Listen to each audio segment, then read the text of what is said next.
It's a K99 first for him, but he is a K99 rep. Put your hands together for the comedy stylings of Roberto!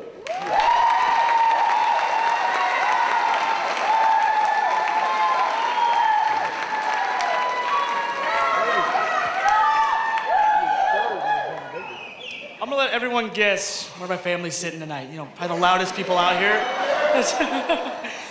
Shirt, $20. Shoes, $50. Exploiting your family for your first laugh, priceless. I do come from a very big family though, and I love it. With a big family, you have every race, creed, color, it's great. Me, personally, I'm half Hispanic and half German. Somehow that makes you look Italian. I don't know, it's like a racial paint mixer. But it's great, because in the summer I have this great Fabio tan going on, but in the winter I am whiter than the driven snow. And with all this thick, dark hair, it makes me look like Chewbacca's albino cousin.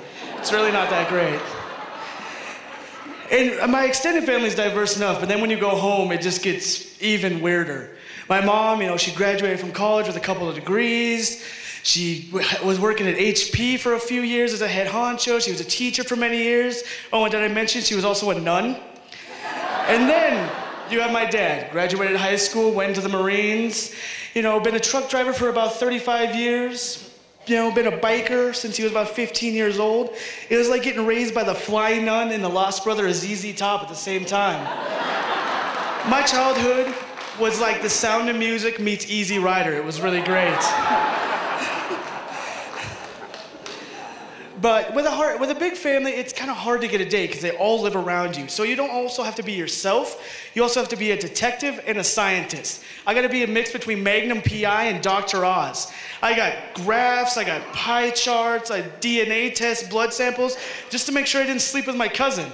It gets really ridiculous, I'm telling you. And I know a lot of you see Brad Pitt's look-alike up here. I get it a lot. But with the lights and the dark clothes, you know, it takes away like 10 to, I don't know, 100 pounds. It's a little crazy. And being overweight, you know, it's hard to get a date, period. You can't just do the classic, hey, hon, you look great, can I buy you a drink? I tried it once, and giving a girl a half-drink milkshake really didn't scream, take me home, sailor. I'm sorry.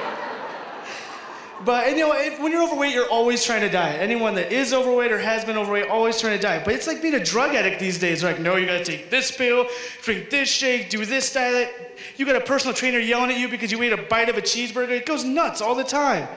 And everyone that, like I said, has been overweight or not, you've rationalized cheating on a diet. Whether it's, oh, I'll try harder tomorrow, or, oh, I'll work out twice as hard tomorrow. There's always an excuse.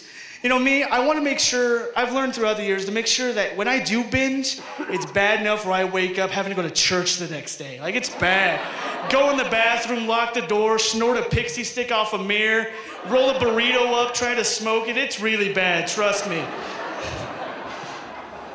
And even if you are good on your diet, you follow it, they still give you cheat days, whether it's every week, every month. But some people take it to the extreme, you know, they go out, they map out a 100-mile radius of restaurants that have food challenges. And you ask, well, why are you eating a 12-pound pizza? I thought you were on a diet. Oh, it's okay, I'm on my cheat day, doesn't matter. And have any of you ever messed up an overweight person's food order? I have. I had a boss a couple years ago. He's a nice enough guy, overweight, and I was like, hey, I got a couple extra bucks, I'll go to McDonald's for him. Of course, he orders the, you know, Big Mac, extra large, Chalupa Supreme Whopper meal with a Diet Coke, and I'm like, okay, all right, I can handle this. I might need to work a couple extra hours, but I can handle this. And I get back, and I'm like, sweet, I'm gonna get off early, this is gonna be great, I'm gonna have a great time. Get back, he freaks out on me. I'm like, what's the problem? He's like, this is a regular Coke. I told you to get me a Diet Coke. Do you want to give me diabetes? I'm like, okay. There is 666 grams of fat in this meal. You just ordered the Antichrist of all meals, and you're worried about a little bit of diabetes? I hope you do get diabetes, because you'd love rolling around your rascal without a foot. But that's my time, everybody. Thank you very much. Enjoy the show, all right?